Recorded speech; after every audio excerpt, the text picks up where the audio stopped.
In the mid-19th century, thousands of immigrants set out along the Oregon Trail, chasing the promise of land, opportunity, and a new beginning in the West. Many never made it, and others survived only with fragments of their stories left behind. One of those stories belongs to Americus Savage. In 1851, he led his family and a small wagon company across the American continent, facing floods, fires, hunger, and the constant threat of attack at every turn, while carrying little more than what they could fit into their wagons and placing everything on the hope that somewhere ahead, there would be a place worth stopping. What makes his story different is not just that he survived, but where he ended up, because the land he chose, fought for, and settled would not remain a quiet homestead. Years later, part of that very land would be sold and developed into what became Thompson's Mills, now preserved as a historic state park. And today, visitors walk those grounds, see the mill, and experience a piece of Oregon's past. But long before the mill was built, before the land was cleared and shaped, it was the end of a journey that very nearly didn't happen. This is his story, in his own words. Here you'll find hidden stories of the Willamette Valley, its people, its places, and its history. If you find this worthwhile, please subscribe and like this video. Joining the channel helps support future work, and your comments help guide what comes next.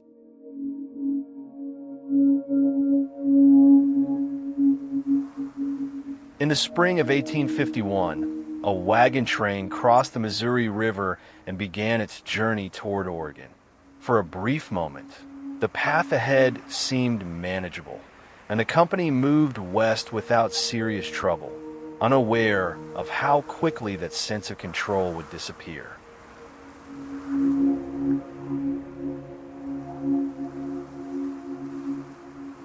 Americus Savage was elected captain early in the journey, and almost immediately he was forced into decisions that would determine the survival of the entire company. Not far along the trail, the wagons were stopped at a muddy creek by a group of Pawnee Indians, who claimed they had built a log bridge and demanded payment to cross it. Savage understood the claim was false, but he also knew that conflict in unfamiliar country could turn deadly. So he ordered each wagon to pay rather than risk violence. After the payment was collected, the group returned demanding additional supplies, flour, sugar, and provisions the immigrants could not afford to lose. At that point, Savage refused and ordered every man to arm himself.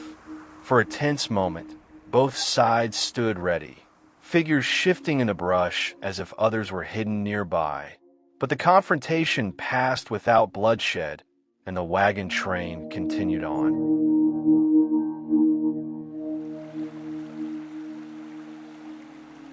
When the company reached the Elkhorn River in Nebraska, the journey shifted from difficult to nearly catastrophic. Floodwaters stretched for miles in every direction, turning the land into an endless field of mud and moving water, leaving them unable to cross. What began as a delay stretched into weeks, as relentless rain fell day after day, while thunder shook the ground and lightning lit the sky without pause. Then one night, the river rose suddenly. Water swallowed the island where they were camped, rising up around the wagon wheels as driftwood slammed into the wagons, while cattle stood belly deep in the current, bellowing in distress. In the darkness, a voice cried out that they were all lost. Savage immediately organized an evacuation, ferrying people and supplies through floodwaters under constant lightning, until the entire company was moved to higher ground. By morning, they had survived, but only barely.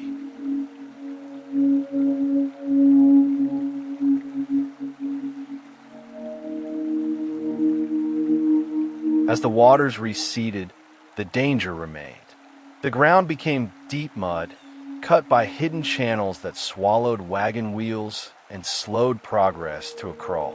At one crossing, A wagon team sank beneath the surface, while his wife, Mary Savage, remained inside, staying calm as everything happened around her. Nearby, a man named Montgomery was swept away and drowned, and was buried the following day.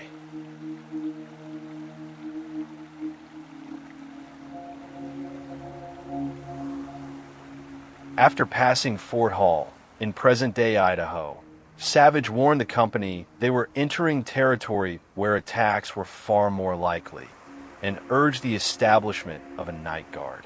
But many dismissed the warning, and the vote failed. That night, their horses were stolen. From that moment on, a guard was kept at all times.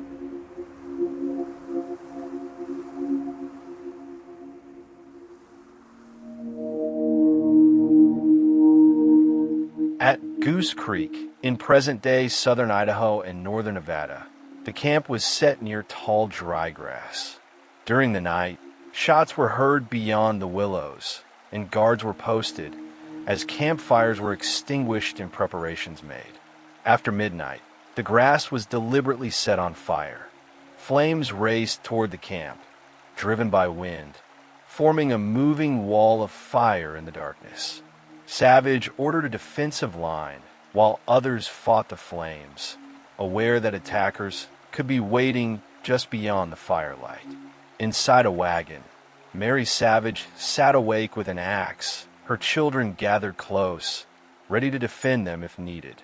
The fire was stopped, but no one slept.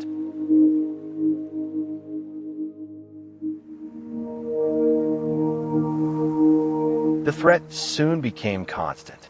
News reached the wagon train of another immigrant company that had been attacked, with people killed and livestock taken. A rescue party attempted to recover what had been lost, but was ambushed and forced to retreat, leaving behind a wounded man who could not continue. By now, the reality was unmistakable. Danger was no longer distant, it was constant.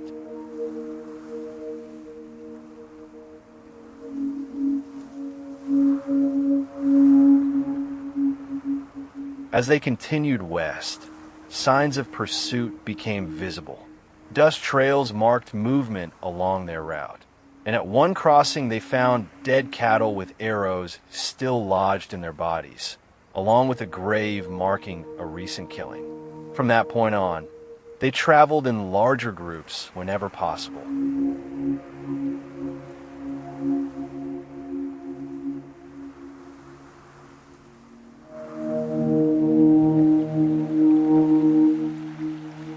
At the Deschutes River in Oregon, the current ran fast over slippery rock, making the crossing extremely dangerous. Halfway across, Savage lost his footing and was swept beneath by the force of the water. Unable to swim, he was carried under his own oxen before managing to grab hold of the wagon chain and pull himself back up. Behind him, his wife and children were only moments from the same fate. They made it across, but the moment stayed with him forever.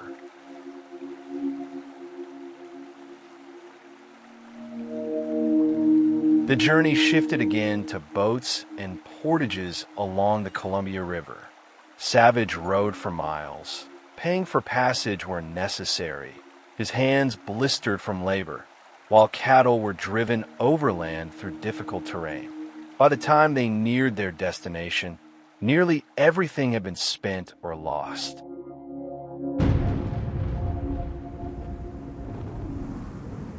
In cold rain and exhaustion, Mary Savage gave birth to their son, marking a moment of new life in the middle of uncertainty and hardship.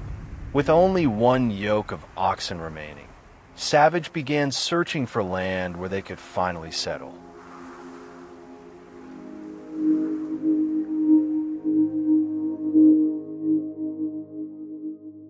Savage traveled on foot through rain, mud, and tall grass, inspecting land that did not meet his needs.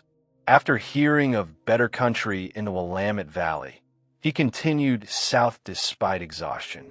After nearly 2 weeks of travel, he reached land along the Calapooya River he believed could sustain his family.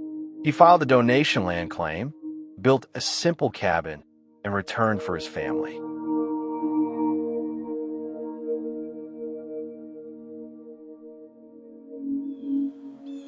On Christmas Day, 1851, the family arrived at their new home.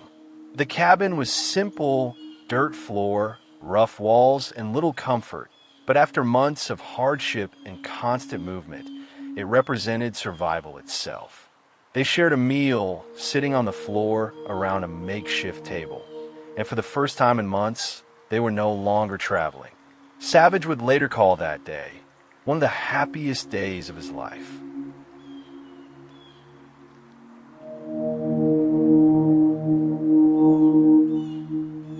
From that donation land claim along the Calapooya River, Savage built a life, working the land and establishing a home in a place that had once seemed impossibly distant. As the region grew and changed, he sold portions of his claim, and one of those parcels would eventually become the site of Thompson's Mills. Today, Thompson's Mills stands as a preserved historic site where visitors come to see the river, the mill, and the machinery still turning after more than a century. But few realize they are standing on land that was once the final destination of a journey across an entire continent. A journey marked by floods, fire, loss, and survival. And a reminder that even the quietest places can carry extraordinary histories beneath the surface.